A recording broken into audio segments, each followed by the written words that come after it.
Hello everyone, welcome to the commerce achiever platform. आज इस video का इंटेंट है कि एक स्टूडेंट ने रेगुलर क्लासेस जो रजिस्टर्ड स्टूडेंट हैं उसमें कुछ स्टूडेंट्स ने क्वेश्चंस एक रेज किया फाइनेंशियल मैनेजमेंट में जो एफएम का आपका सब्जेक्ट है, और उसमें जो टॉपिक है आपका अकाउंटिंग रेशियोज यानी रेशियो एनालिसिस का। स्टूडेंट्स को ये जो क्वेरी थी, मेरे को लगा कि ये माइट भी और भी स्टूडेंट्स की क्वेरी हो सकती है जनरल।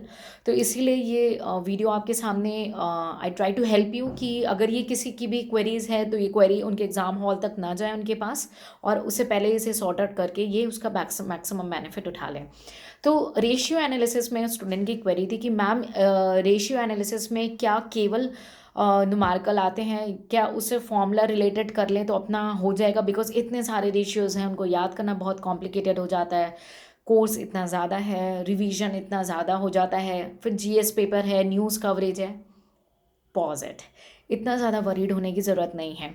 देखिए, एक तो जो नॉन रजिस्टर्ड स्टूडेंट है या कुछ स्टूडेंट जो सेल्फ स्टडी कर रहे हैं उनके लिए भी मैं ये बताना चाहूँगी, और जो रजिस्टर्ड स्टूडेंट हैं उनको तो वैसे भी किसी प्रकार की कोई टेंशन लेने की ज़रूरत नहीं है, बिकॉज हम अपनी तरफ से आपको एक्सपर्टीज़ देंगे एंड वी विल स्ट्रिक्ट कि आप उसको अच्छे से जो कोर्स है उसको बाय हार्ट कवर करें। ठीक है, अब जो स्टूडेंट सेल्फ स्टडी कर रहे हैं उनके लिए भी मैं ये बोलना चाहूँगी कि एक तो वरी नहीं होंगे, क्योंकि ज़्यादा टाइम आप उसमें वेस्ट कर देते हो। The most important thing is strategy and the planning. If your strategy planning and your every day hard work is going on in the right direction, और प्रेशर लेके नहीं, एंटरटेनमेंट के साथ करना है। एंटरटेनमेंट ये थोड़ी नहीं कि आपने एंटरटेन ही हो रहा है, बिल्कुल मतलब कॉन्सेप्ट्स को समझना है। बहुत सारे रेशियोज़ हैं, रेशियोज़ को अंडरस्टैंड करें। ठीक है, और फॉर्मूले को नहीं अंडरस्टैंड करें, उस रेशियो से किसको फ़ायदा होगा, किसको ज़रूरत है उस रेशियो की, एक तो वो जानना बहुत ज़रूरी है। ठीक है, उसके बाद चलो फॉर्मूला तो आपने, और फॉर्मूला भी रटो नहीं भाई, उसको अंडरस्टैंड करो कि क्यों रेशियो क्या है। It's a relationship between two numbers and you have to understand that those numbers and उनका, उन्हीं दोनों का क्यों आपस में रिलेशनशिप किया, फॉर्मूला वही क्यों पूछा आपसे, है ना। तो आपने अंडरस्टैंड करना है उन रेशियो को कि क्यों ये क्वेश्चन है। जस्ट आस्क योर सेल्फ, अगर आप सेल्फ स्टडी करो तो अपने आप से पूछो कि यार ये रेशियो क्यों पूछा। ठीक है, ग्रॉस प्रॉफिट रेशियो पूछा तो क्यों पूछा, या करंट रेशियो पूछा, डेब्ट इक्विटी रेशियो पूछा, फिक्स्ड एसेट टर्नओवर रेशियो, क्यों क्यों मुझसे। तो कोई भी रेशियो पूछेगा उसके दो नंबर्स के बीच का, दो आइटम्स के बीच का रिलेशनशिप होगा। या वो आइटम होंगे आपके प्रॉफिट एंड लॉस अकाउंट से दोनों, या दोनों बैलेंस शीट के आइटम होंगे, या एक प्रॉफिट एंड लॉस अकाउंट का होगा, एक बैलेंस शीट का आइटम होगा। तो आपको सबसे पहले ये पूछना है कि वो रेशियो क्यों पूछा, आपको ये पता होना चाहिए। क्या उस रेशियो का कोई और भी नाम है, तो क्या नाम है और उसका क्या इंटरप्रिटेशन निकलता है। ठीक है, उसके बाद जब आप फॉर्मूले को भी अंडरस्टैंड कर लोगे, देखिए ये आर्ट है, ये मैं टीच करती हूँ कि आपने फॉर्मूले को रटना नहीं है, it's you have to create your own self. उसके बाद जो इंटरप्रिटेशन है सबसे ज़्यादा इंपॉर्टेंट है कि हायर रेशियो बेटर होता है या लोअर, उस पर आपको काम करना चाहिए, क्योंकि थ्योरेटिकल क्वेश्चंस भी आपके एग्जाम में आते हैं। तो उसके बाद an number of the questions theory में उठ सकते हैं, केवल न्यूमेरिकल नहीं आता, और केवल न्यूमेरिकल ही पढ़ के नहीं जाना है। अगर आपने एफएम में, मैंने पहले भी बताया है, थ्योरी पे कमांड करी है तो न्यूमेरिकल 80% सॉल्व कर लेते हैं, 20% जो है ट्रिकी आ जाते हैं कई बार और कॉम्प्लिकेशंस में आते हैं। फिर भी आपका ये जो क्वेश्चंस होते हैं कई बार वो आपके ऑप्शंस में होते हैं, तो आप उसको स्किप भी कर सकते हैं, but most of the time you are able to solve those question अगर आपकी थ्योरी कमांडेड है। रेशियो से तो 100% हर अटेम्प्ट में क्वेश्चन आता है, तो कोई प्रॉब्लम नहीं है, अंडरस्टैंड करेंगे। ठीक है, और केवल फॉर्मूलाज नहीं आता, केवल न्यूमेरिकल्स नहीं आते, आपको थ्योरी भी कवर करनी है। मैं फिर से रिक्वेस्ट करूँगी, अगर आप सेल्फ स्टडी भी कर रहे हो तो आपने एक एक रेशियो को अंडरस्टैंड करना है कि ये रेशियो किसको ज़रूरत है, क्या बेनिफिट हो सकता है इस रेशियो को, क्यों ही ये रेशियो कैलकुलेट हो रहा है, जो दो आइटम्स का कंपैरिजन है इसका इससे ही कंपैरिजन क्यों किया, करंट रेशियो में करंट एसेट का करंट लायबिलिटी से ही क्यों कंपैरिजन किया, उसे जानना बहुत ज़रूरी है।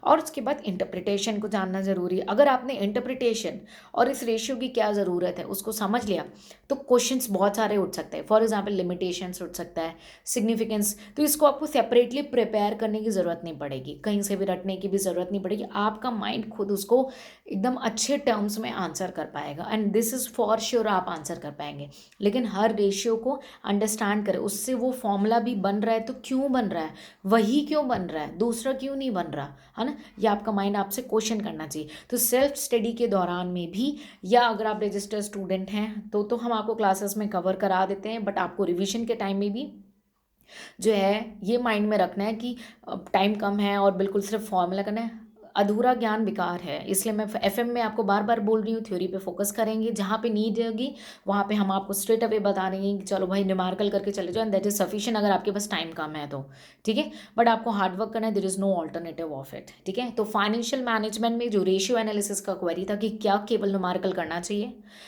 तो नहीं, आपको थ्योरी पे पहले अच्छे से कमांड करनी है। इतने सारे फॉर्मूलेज हैं, क्या उसे कैसे करें, तो अंडरस्टैंड करेंगे, वो सारे फॉर्मूलेज आराम से कवर हो जाएंगे, बिल्कुल भी घबराने की ज़रूरत नहीं है, ठीक है। और ग्रुप क्रिएटेड हैं टेलीग्राम पे एंड फेसबुक पे। वो ग्रुप इसलिए नहीं क्रिएटेड हैं कि आप कॉपीराइट मटेरियल्स को शेयर करें और उसकी डिमांड करें।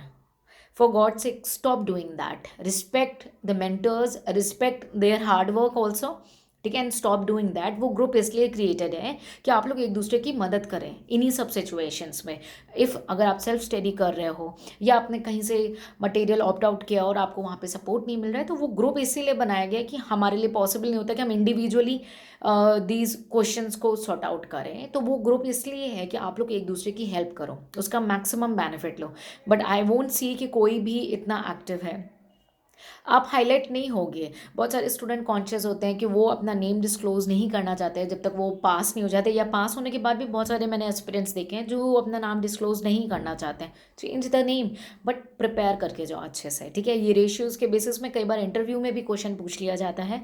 सो do not stick only to the numerical, try to understand each and every like ratio, क्यों उसे पूछा गया, क्या है, और फॉर्मूला भी आप उसे अंडरस्टैंड करें, मगअप नहीं करें, रटाफिकेशन नहीं करेंगे, ठीक है। सो आई होप जो ये क्वेरी मुझे 2-3 स्टूडेंट्स ने पूछी थी कि मैम क्या केवल क्वेश्चन कर ले तो बन जाएगा, नहीं, आपको थ्योरी भी कवर करनी चाहिए। और मेरा तो पहला सजेशन यही है कि पहले थ्योरी को अंडरस्टैंड करो, उसके बाद न्यूमेरिकल की बारी आती है, ठीक है। So this is all about कि I want to help you with this query.